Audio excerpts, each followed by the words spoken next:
call this evening's meeting to order. It is the regular city council meeting for the city of Algonac, Tuesday, June 21st, 2022.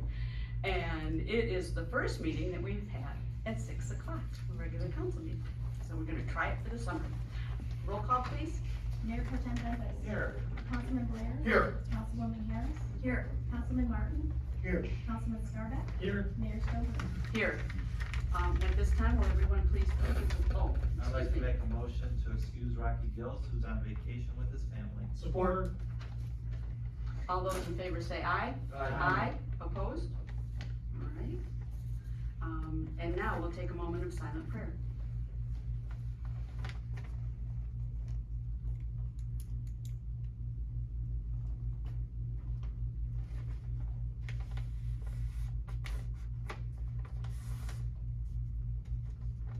Will everyone please stand for the pledge? I pledge allegiance to the flag of the United States of America and to the republic for which it stands, one nation, under God, indivisible, with liberty and justice for all. Do I have a motion to approve this evening's agenda? So moved. Support. All those in favor say aye. Opposed? We have an agenda. Tonight, we have one presentation, and it is about the proposed millage. I've gotta find it here, just a second. It is about the proposed library millage, and Allison Arnold will be presenting. Ms. Arnold will provide information on the countywide tax proposal to support the St. Clair County Library System that will come before voters on August 2nd, 2022 election. Previously authorized millage that supported the library system expired in 2021. This proposed millage seeks 1.2 mils for a period of 10 years and would generate approximately $8 million the first year levied. It is for the exclusive purpose of supporting the St. Clair Library System, which operates branches in the village of Capac, the townships of Clay, Ira, and Kimball, and the cities of Algonac, Marine City, Marysville, Memphis, Port Huron, St. Clair, and Yale. In April 2022, our St. Clair County Commissioners approved 2 millage proposals that will be placed on August's primary ballot, one for the library and one for the ambulance services. Other millage proposals that were previously approved by the commission that will appear on the ballot in August are renewals for the senior citizens millage and the parks and recreation millage. Ms. Arnold, you have the floor. Thank you very much. First and foremost, I want to thank everyone for their time and their attention. I understand that this is an hour earlier than you're normally used to, so I'll try to keep this short for you so that you can go home. So essentially, what is our library? Our library is a consortium of municipalities that work together to provide information services to the constituents, to our residents, regardless of who that resident is and what information that resident needs. We have a collection of traditional library materials that you would normally find in a public library. Print materials, music, magazines, story times, all kinds of wonderful things that you would typically expect at a library, but we also are trying to grow with the needs of the community and the demands for information consumption. And so we are also including things like our streaming media services. We know that a lot of people are adopting the online ebooks and e-audio. We also have e-magazines, so we're trying to balance our collection development with print materials as well as electronic materials. And then we're also looking to put some things into practice for some non-traditional library services. In Algonac at the branch here, you have fishing poles. That's been there for quite some time. That is what you would call a non-traditional library service. Our next move is actually to look at other collections that potentially could be of interest to the public. So your library is something that is a growing live mechanism that helps to serve the needs of your community as part of a culture of, quality of life, so to speak. Okay. So talk about our branches. We do have 11 branches, and the way that we work with our branches is that the community or our municipal partner provides the building and the maintenance of the physical plant. And the library system provides the staff, which is our expertise, the technology, the materials, and the furniture for the most part. Each branch has a very specific personality, and if you visited our Algonac branch, you know that it is a warm and welcoming place to be. It is the one branch in our system that has a computer lab, so we can house classes and students, gaming activities, for fun and for learning. But each of our branches does provide a core of services. We have material, we have Wi-Fi 24/7, we offer computer assistance and technology assistance. We do have entertaining and educational programs at every branch. We have professional librarians. There are 14 professional, state-certified, master degree library science librarians in our system. And each branch is a hub, a place of meeting, a place where you can go to relax, to find entertainment, to learn something new for lifelong learning purposes. It is also a place you can go to when it is hot outside, and you can come to the branch and take some time and cool off, look at your emails, etc. Okay. Some of the services that we have developed as a result of our having to close because of the COVID pandemic, we are actually going to continue. We found that some services were not necessary after we were able to open again. But two of the services that we found that patrons really enjoyed and appreciated, one is the Home Connections. Now that service was a service available to the citizens who were using the library for the blind and physically handicapped previous to COVID. But we found that it has become a really wonderful service where we can mail library materials to an individual's home free of charge for that individual, should they find themselves stuck at home. So it could be that it's bad weather and somebody doesn't have the ability to drive in snowy weather, or somebody is recovering from a surgery, or they are homebound, truly homebound. So we can get that material to patrons and keep them connected to their world in more ways than just using a television. Sorry, I didn't mean to roll my eyes. I like to read. Curbside delivery is one of those things that silver lining for us with regard to COVID. I know that a lot of businesses, a lot of restaurants had to move to a curbside delivery. The library was no different. And we found that throughout this warmer weather, it's not as heavily utilized, but I know as soon as the weather starts to turn, there will be those individuals who would truly appreciate having their materials delivered to their car when they come to the library to get their information needs met. So we're going to continue that. And we do this because we know that not everybody can make it to the library. Not everybody has the ability to get out and about, so to speak. So we want to keep them connected. Okay. So this is a library replacement millage.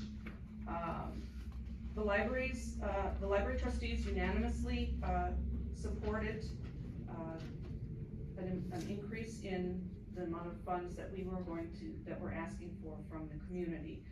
The Board of Commissioners approved that request to go on the ballot, and so we are moving to a 1.2 mils from a 0.7, and we are also going to 10 years cycle.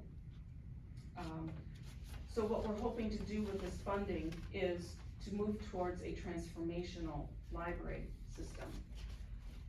The main library patron count at this point is one person through the doors every minute. In Algonac, we're seeing 3 people through the doors every 5 minutes or so. Per So, day? pardon? Excuse me, sorry, per day? Correct, yes, yes. So it is not an underutilized service, it is definitely an important aspect of the community. We also have found that there is an area that we need to bolster, and that is adult literacy. We know that the schools do a very good job with addressing child literacy. We have small person story time, 0 to 3, we help to supplement preschool, that sort of thing. But we found that it's difficult to help support a child's literacy and learning if the adults that they live with are also struggling with their own literacy. There are 18% of the state's population is functionally illiterate, and that is reflected here as well. So we want to put into play some programs, some expertise, and some service to those individuals who want to help improve their reading skills so that we can bring everybody up and have a better literacy rate in our community. Okay. So why do we need to increase this funding for the library system? First and foremost is the utilization of the library continues to change. It's been strong, and through the pandemic, we did of course have some closure. It's taken us a little bit to get our programming back into play, but that is mostly because I have had to replace over half of our staff. We have right now 104 individuals working for the library. Typically we have 120. So we have replaced almost 68 people now. Those folks all need to be trained, they all need to be given the opportunity to learn the ways of the library, you know, like the force, they're special. Anyway, we want to make certain that this staff has the ability to connect people to viable, reputable information. It is important that we make certain that our staff have the abilities to recognize disinformation and also to recognize both sides of a particular issue so that a balanced answer can be given to a patron and direction given. Finances, so 1.7, why isn't 1.7 enough? So why do we need to go up to 1.2? The millage itself is about 76% of the library's funding, total operational budget. The total operational budget for the library for the past 14 years has been $5 million. The millage has been at 0.7 since 2014, and there has been actually a little bit less because of Headley rollback and the caps that are placed on us. This funding level means that the library has been operating in a deficit for the past several years, and we're falling behind because of the cost of doing business, the increased cost of materials, and the increased need for technology and updated technology.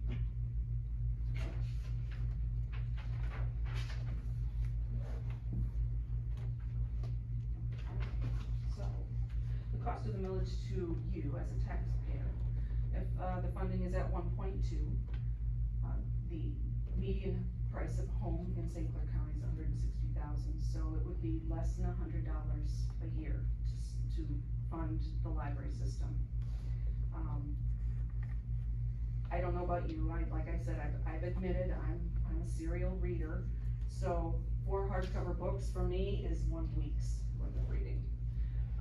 To me, the library is an extraordinary opportunity for my family to have an efficient use of funds, to be able to go to the library and utilize those materials. And I even found that I'm reading more online materials. I like the feel of a book, I like the smell of a book, I'm a librarian. But the e-materials are so easy to take with you, they're so easy to access, and Unfortunately, they're more expensive for the library. I don't know, when you buy a book from Amazon online or from, Audible, those run about what, $7, $8, $9 a piece. For the library, the publishers have a concern about our model of service, where we buy one copy and let thousands of people use it. So they charge us 3 times as much for books. They also, give us a time limit. Some books have to be returned, or we have to repurchase them after 26 checkouts. So there are some limitations there, and for us to be able to continue to maintain a viable collection for people to utilize, we need to be able to, continue to grow that budget that we put towards those materials.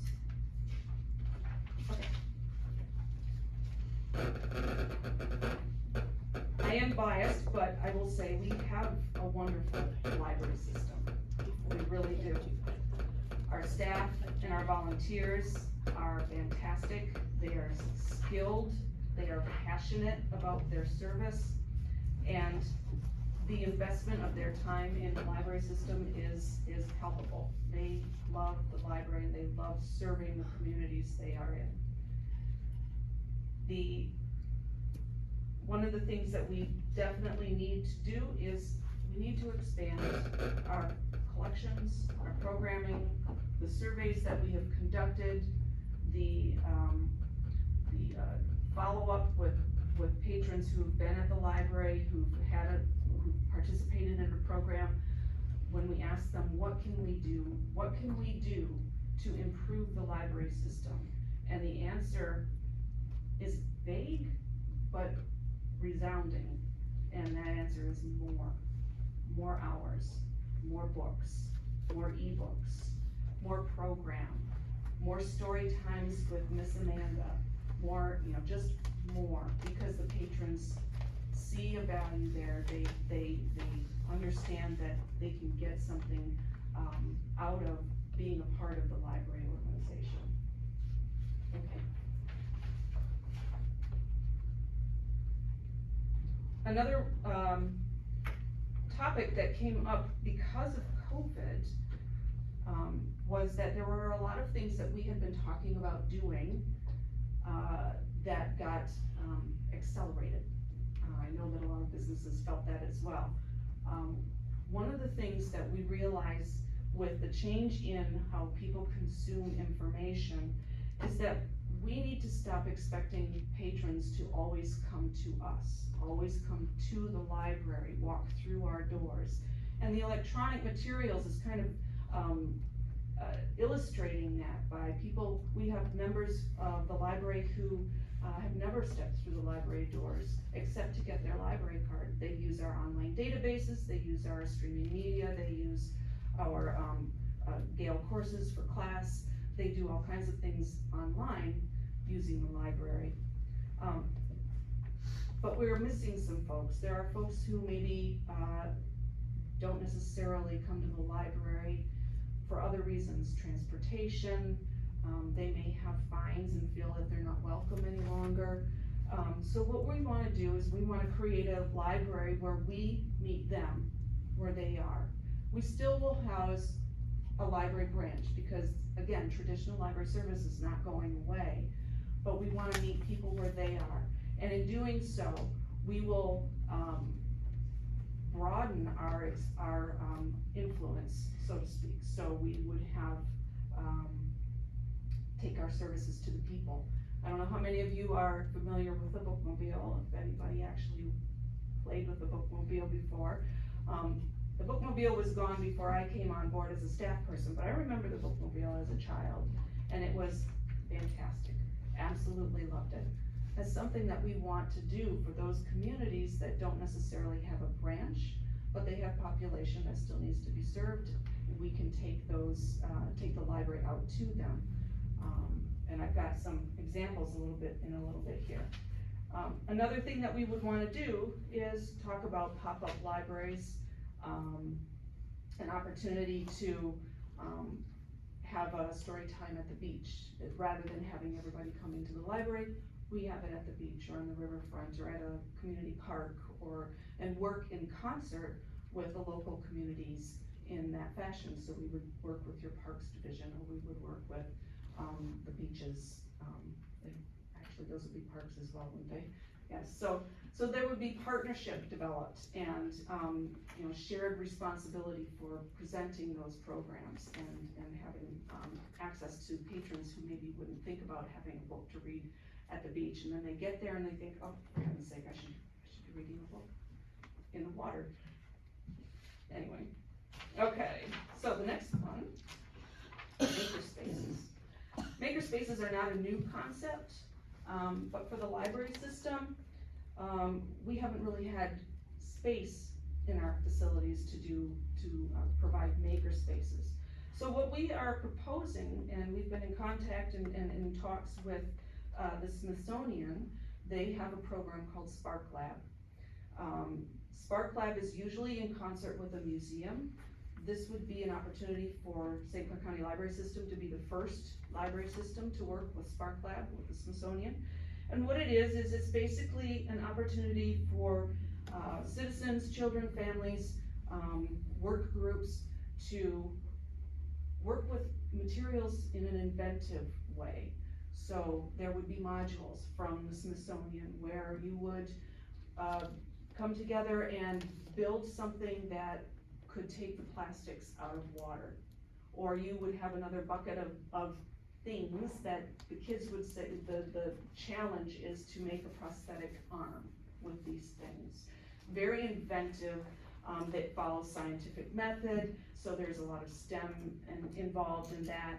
And these modules then can actually go from branch to branch as well.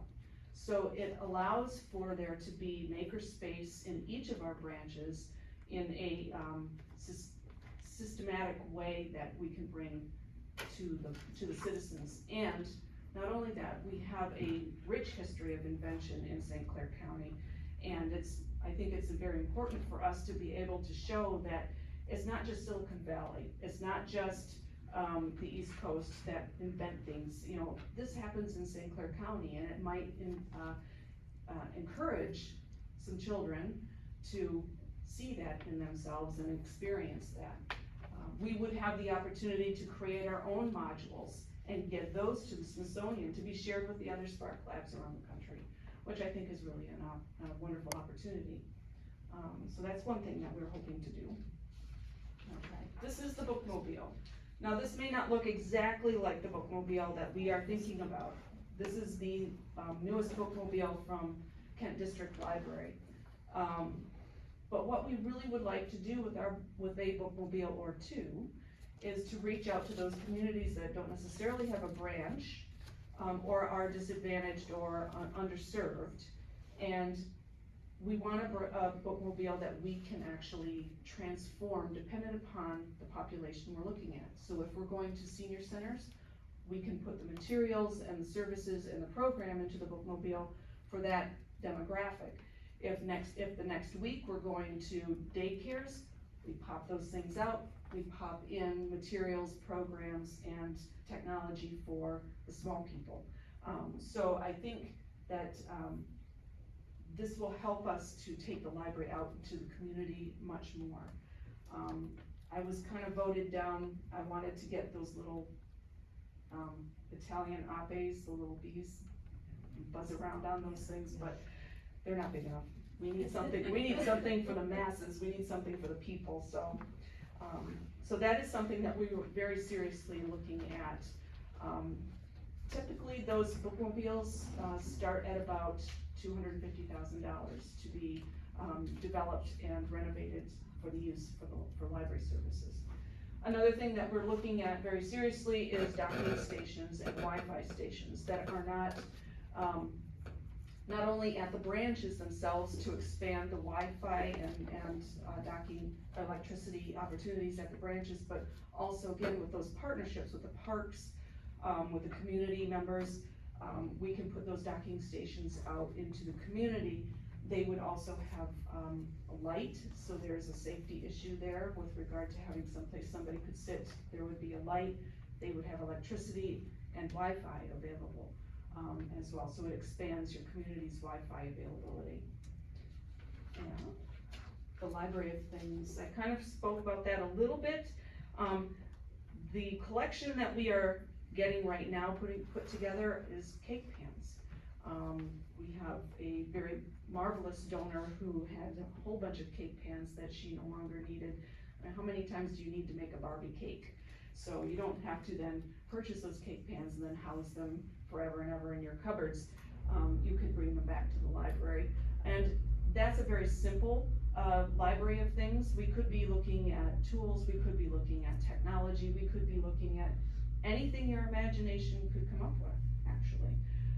We've had a partnership with the YMCA. They have the Y on the Fly vans. We worked with them to figure out a way for them to circulate their Y on the Fly materials or equipment for sports. So those are opportunities there for us, again, for more partnership. And that would be a non-traditional library of things. So, I know that there are questions. The Village Committee put together these three here because that seems to be what they're hearing the most. So I would like to address those, and then I'm more than happy to answer any other questions that you may have. So what if the millage fails? Well, just like any business or governmental organization, it is important to have a fund balance. That's just good business. Our fund balance, however, will not fund a year's of operation. As a matter of fact, it'll fund probably 6 months, and that would give us enough time to either put together another campaign if necessary, and start shutting down contracts, letting people go, closing buildings. Should the millage not pass at all, the library would not last beyond 6 months at this point. You would not have a public library. Will the millage fund a new main library? No, it will not. The library board recognizes that of all the exploration for a new building that occurred and all the exploration for a renovation for a building, even renovating our current building would be millions of dollars more than what this millage would even need, give us. And we need to operate. It's more important for us to have a presence in the communities where we are and continue to provide services to the library patrons. A new building may be on the horizon, but that is not what this millage request is for. This is for operations. And another question, the housing prices. So the housing prices are going up. Why do we need to increase the millage? And that is because we are capped. So there are heavy rollbacks. We were getting 0.7 last year. This year we're getting 0.68374 or something like that. And that's permanent.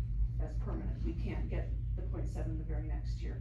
So one of the things that comes up is, yes, housing prices are going up, millage dollars may be going up, but we're also losing funds in that fashion due to those caps.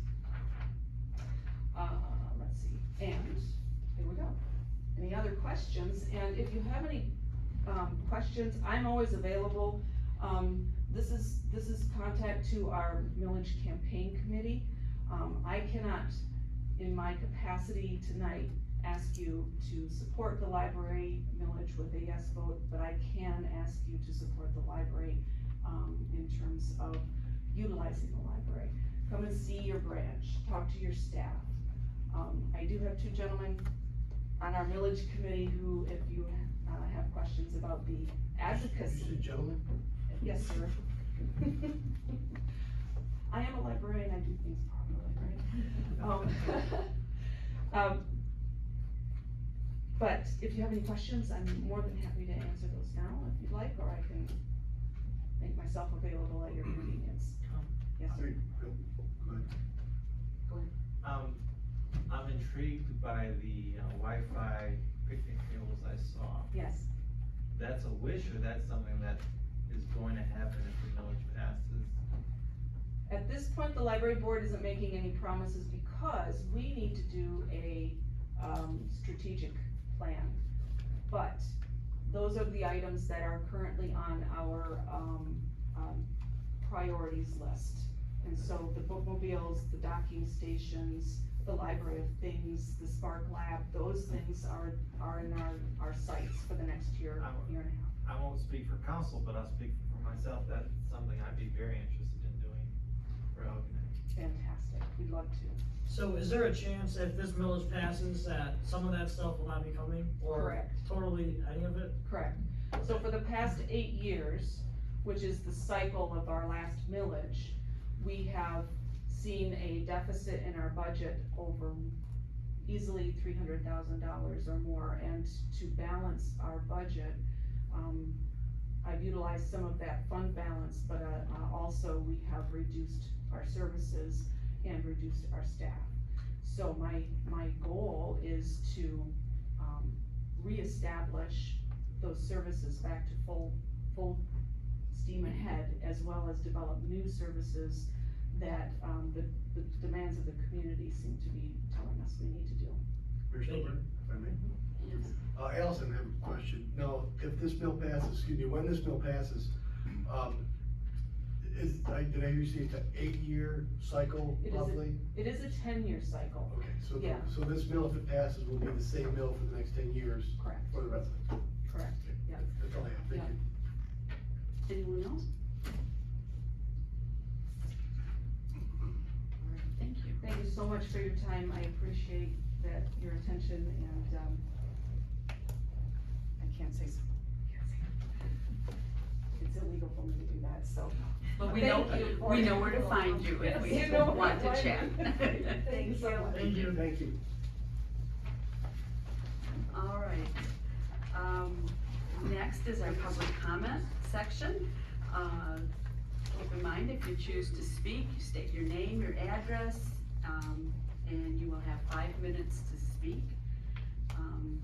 Please, keep in mind that, we will be, I ask that everyone, including us, be respectful of, the democratic process during comments and throughout the meeting. So if anybody would like to speak, please come up to the podium.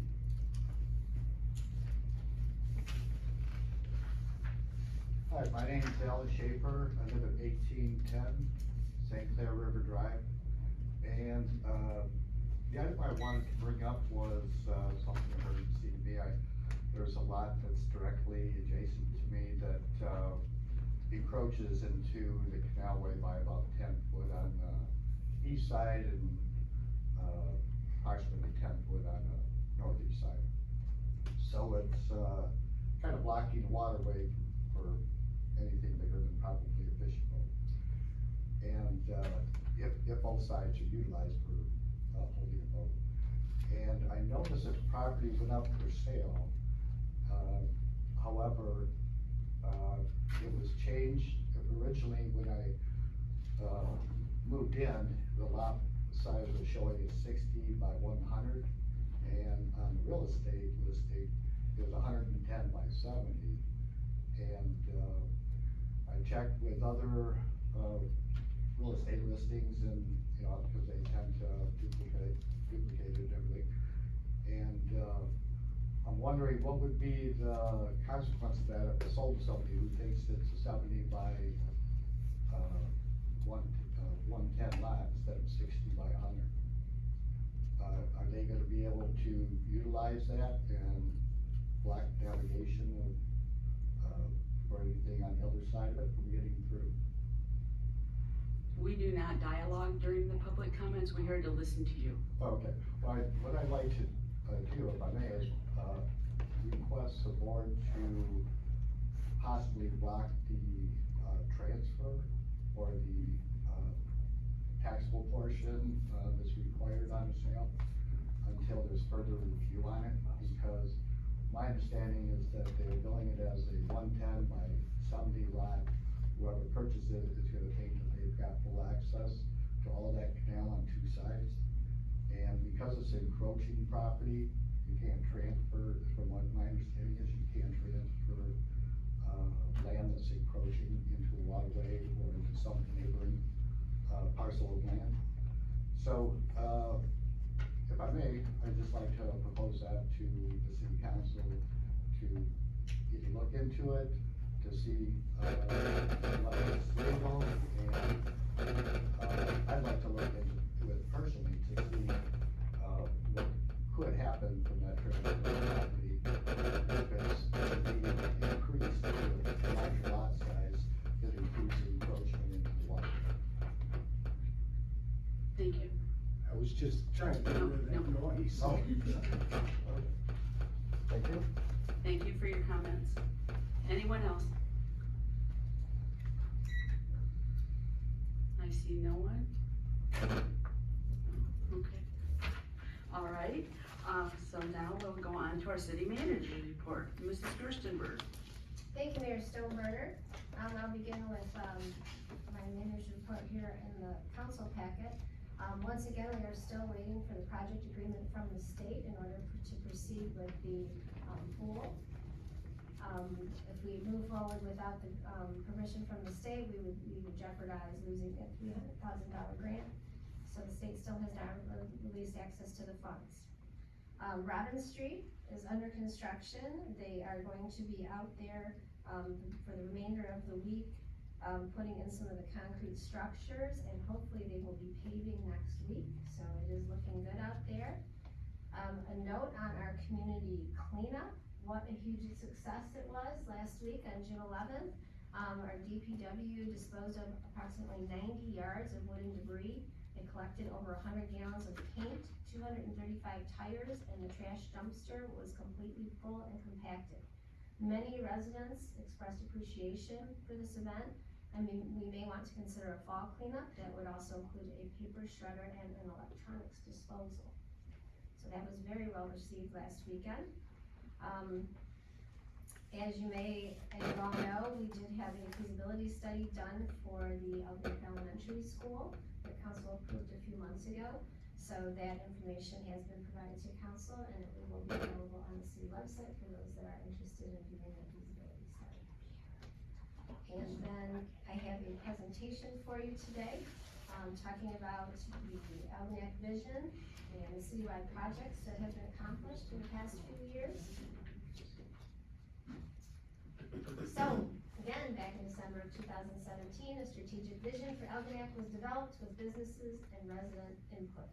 The goals that were established included to explore ways to integrate public art throughout the community, implement gateway signage, add new lighting, seating, and other amenities to the Riverfront Park to enhance visitor experiences, to develop opportunities to celebrate history and culture of Algonac, and to host more community events. So this council has worked with the city administration and staff to enhance these assets throughout the community, because a city in disrepair signals that no one cares, and a well-maintained city attracts visitors and investment, builds community pride, attracts shoppers, enhances property values, and generates tax revenues. So here are some of the new signs, as we recently had the Charles H. Johnson City of Algonac Fire Department signs installed. We have coming soon signs that we now put up when we have new projects, whether it be Michigan Street, Robin Street, or this particular sign is for Scout Park, so our residents know what is coming at that particular location.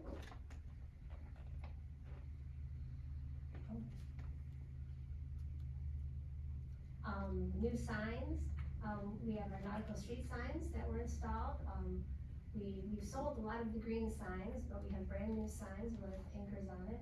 We have the, Welcome to Algonac sign over by the Harbor Club Marina. Nauticalization, City Council passed the, nautical ordinances, a number of years ago that require that, any new buildings that come in add a nautical flair, whether it be to their sign, like the Rite Aid Pharmacy sign, or to the exterior. Like the Garden Hub with the ship's wheels.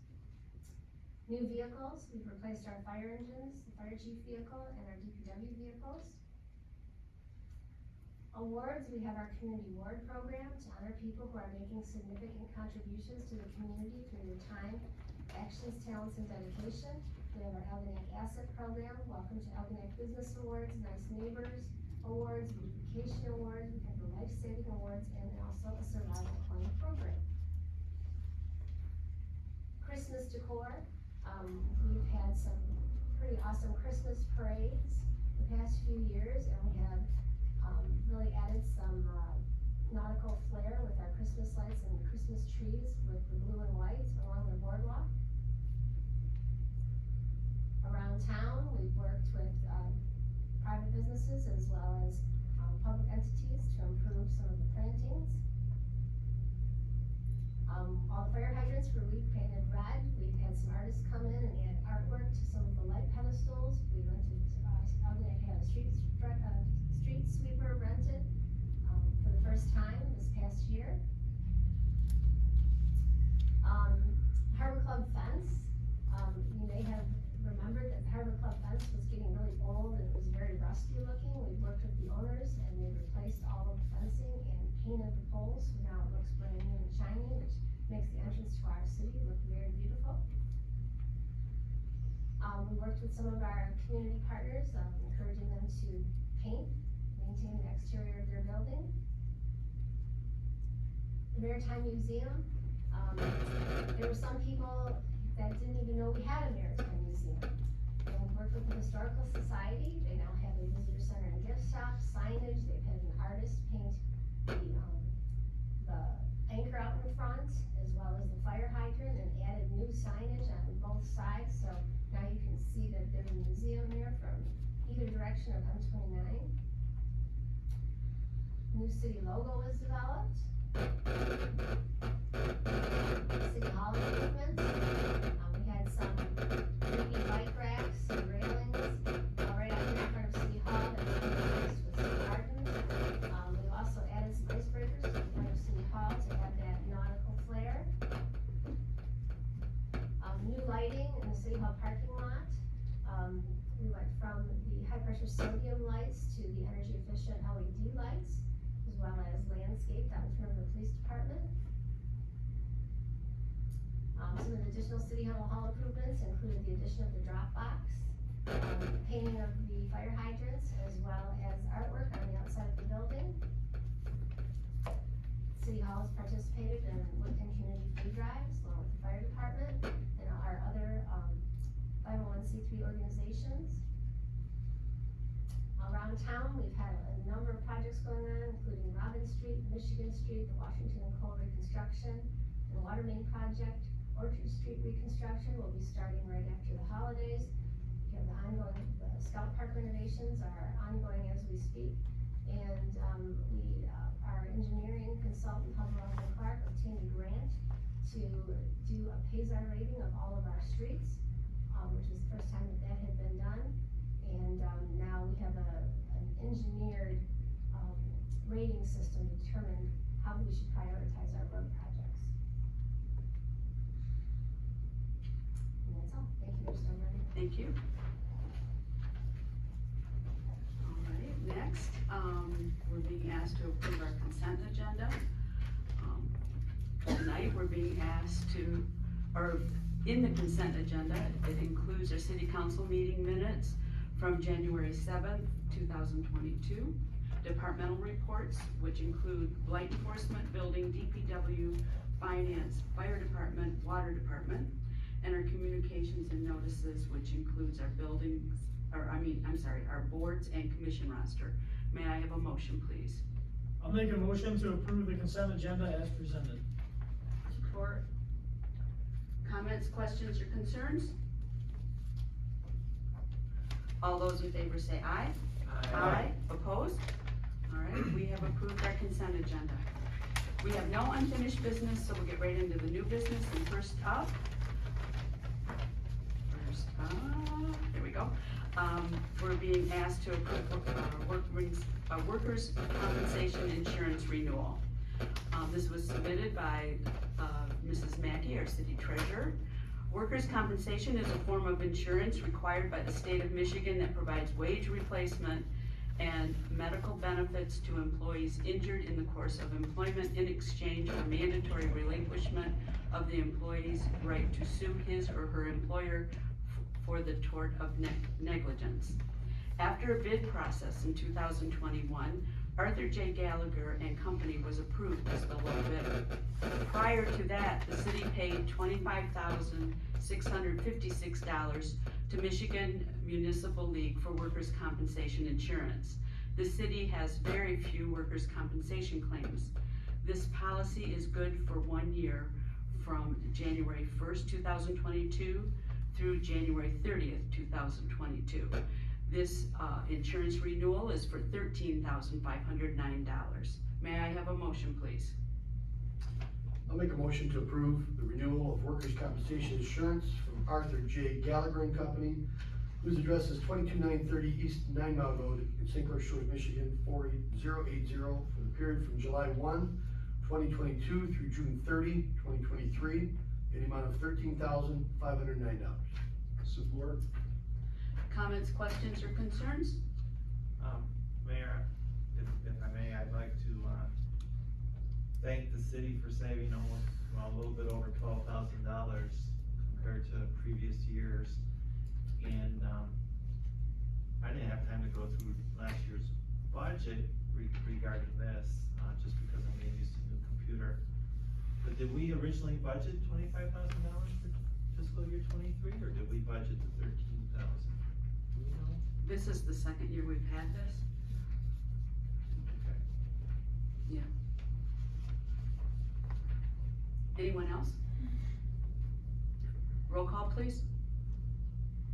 Mayor Pro Tem Bembas, Yes. Councilman Blair, Yes. Councilwoman Harris. Yes. Councilman Martin, Yes. Councilman Scarback, Yes. Mayor Stelper. Yes. Motion carried. Next, we're being asked to approve the 2022 request for local millage distribution in the amount of $20,034. Every year, St. Clair County distributes a portion of the countywide Parks and Recreation millage to the local units of government based on a formula. This is the 28th year that St. Clair County will distribute the Parks and Recreation Commission county millage funds collected back to local governments. At the end of our fiscal year, they request that we submit a form to them outlining how we spend the funds. Attached is our response. We received our the response that Mrs. Mackey gave them to their most recent request, indicating how we spent the $20,034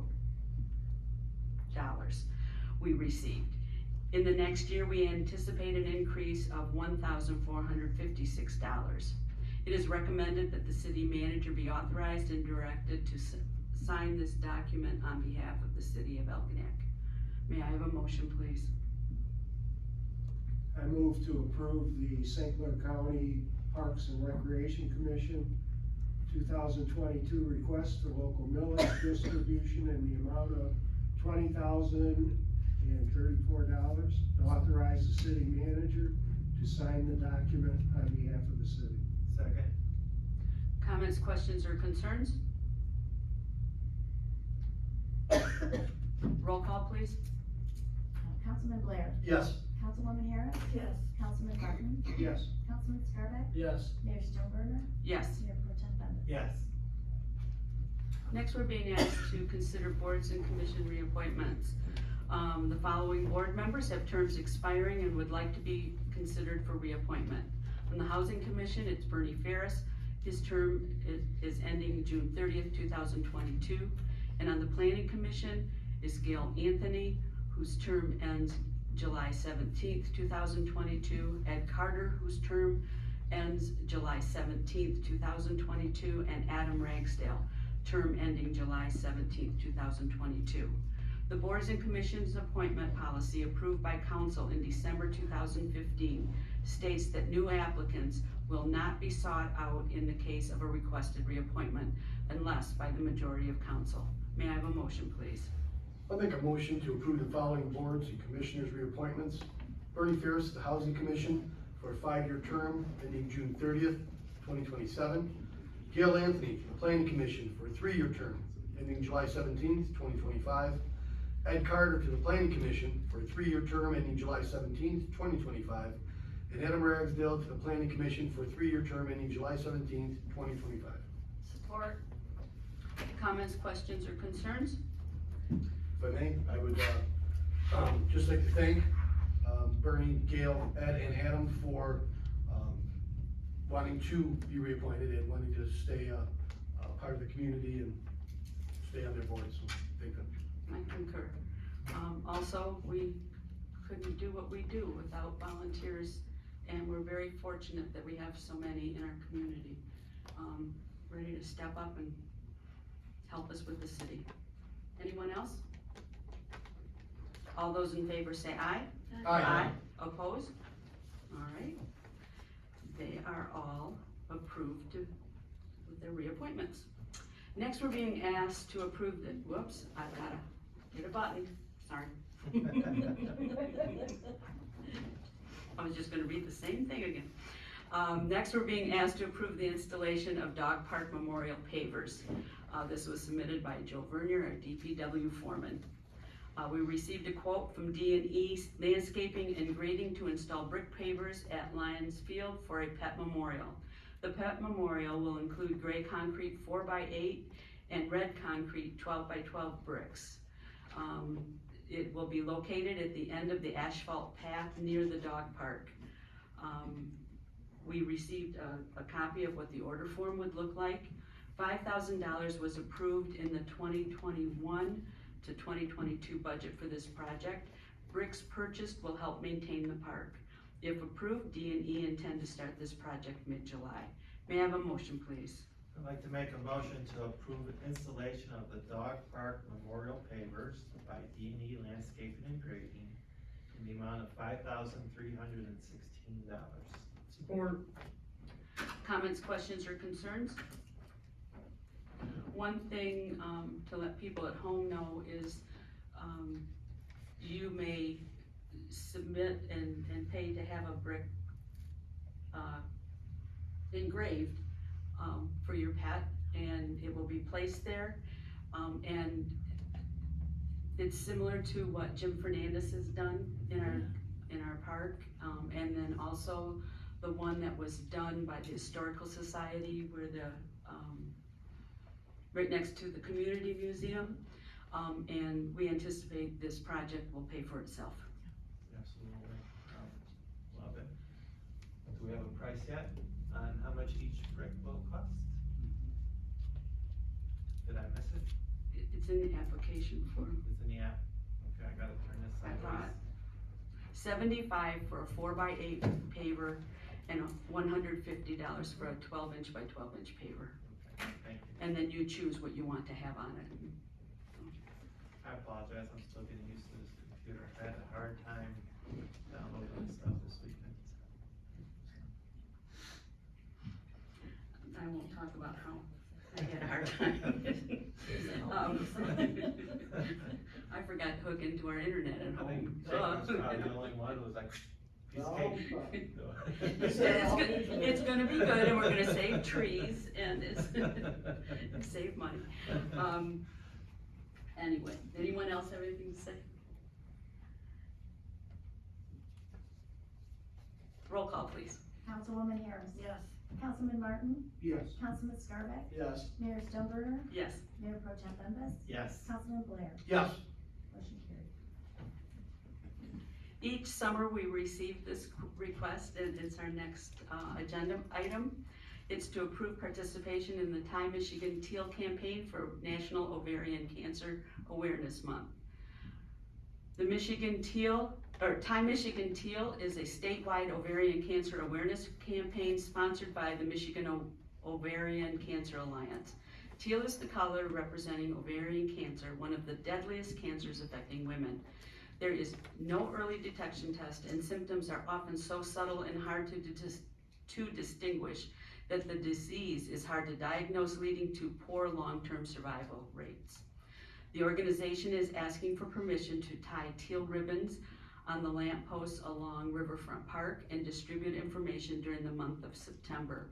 There is no cost to the city, and ribbons will be removed at the end of the month. We did participate in this last year. May I have a motion, please? I'll make a motion to approve participation in the Time Michigan Teal campaign for National Ovarian Cancer Awareness Month. Support. I'll start off the discussion. Dawn LeCarry brought this to us a few years ago, and I do know with the comments that people put on social media wondering what are those ribbons out there, it does start a conversation. And that is, it is actually making it aware, and every year we get questions, and it's on there, and, but this, organization is very near and dear to Dawn's heart, and, having lost her mother to this, and, I hope we support it, so. Anyone else? All those in favor say aye. Aye. Opposed? Alright, next, we need to pay our bills. May I have a motion to approve accounts payable and payroll? I'll make a motion to approve accounts payable and payroll in the amount of $226,469.58. Support. Comments, questions, or concerns? Roll call, please. Councilman Barton? Yes. Councilman Scarback? Yes. Mayor Stoneburner? Yes. Mayor Pro Tem Bembas? Yes. Councilman Blair? Yes. Councilwoman Harris? Yes. Motion carried. Mrs. Gerstenberg, what's on our next agenda? Thank you, Mayor Stoneburner, for, let's see, July 5th, we have, some St. Clair County funding for fire department equipment, abatement of nuisance resolutions for 2 properties, water plant, water quality monitoring and equipment repair, engineering for the Lathrop storm sewer collapse.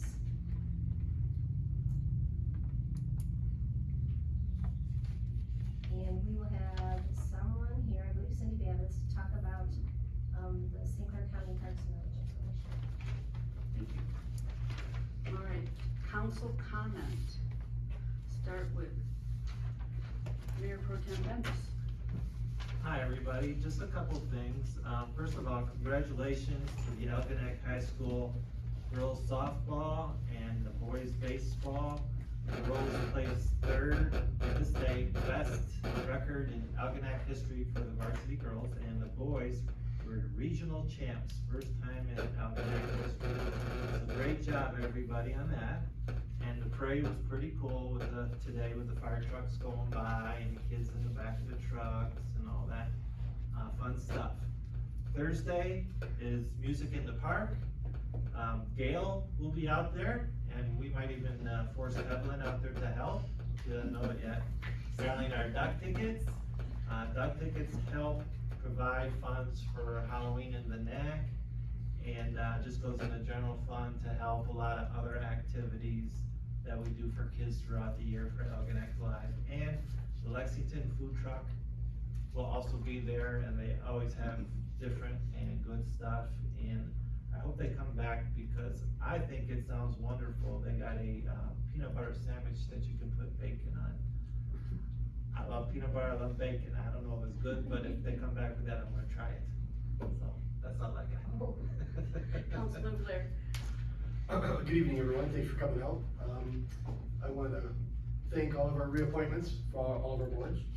I really don't have much to say, except if you get a chance and when you drive through the city, really take a look around the city.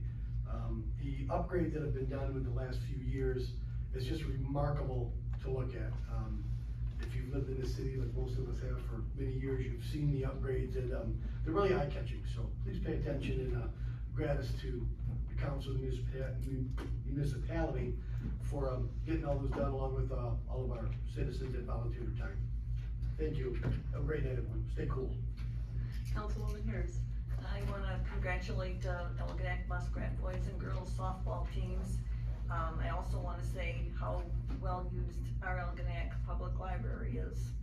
And the Algonac Lions Club Pickle Tournament for 2022 starts Thursday, June 30th, and ends Monday, July 4th. So we should have a good time there. That's all I have, thank you. Councilman Martin. I also want to thank all our board members, those returning and those who will retain their positions. So thank you very much. And summer is here, and let's enjoy it in Algonac. And thank you to our library. Councilman Scott. I'm okay tonight, thank you. Are you sure? Yeah. Oh. All right. Well, we did find an excavator to work at Scout Park. That has happened. And equipment is partially out.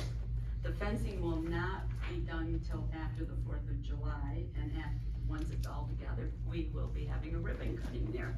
So, but the fencing will be the last thing up, so if it's able to be played on, parents keep in mind, fencing's gonna take a while, so, but it'll be there.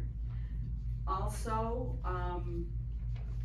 we have the softball team and the baseball team, the Algonac Muskrats, did phenomenally this year. And, we are in the process of inviting them to one of our meetings so that we can honor them as an Algonac asset, because they truly are. Music in the Park this week is the Detroit Social Club. It is a Motown and other types of hit music, so I know I'm gonna like it. The following week, we will not be have music in the park because we have the pickerel tournament. And I just wanna let some people know, if they don't know already, we have a kids parade and a pet parade they're one and the same, on Thursday. And that kicks off the pickerel tournament. And then on July 1st, that's the fireworks, and I know sometimes it hasn't been on the 1st, or it's not been on a Friday. So I want everyone to know, don't miss it, it's gonna be on February 1st, but before that, we need to find out who the queen is. So they're gonna be crowning the queen, earlier on Friday. On Saturday, they have the pickerel run, and they have a kids minnow run that day. And then from 11 to 12, the Algonac Historical Society is, sponsoring a boat parade. And then we have the kids fishing tournament on Sunday morning, and we have the parade, and I've been told it's gonna be a really long one. So if it's really sunny out, bring your umbrella. But 2 o'clock is the parade. Everything wraps up on July 4th, and I just hope it was true that I will be collecting the golf cart that night, because I was told I have the winning ticket. But we'll wait and see that night to see if that is the case. All right, and then following that, because Thursday there's so much going on with the pickerel tournament, the following Thursday, which is July 7th, will be our last Music in the Park that we host in Riverfront Park.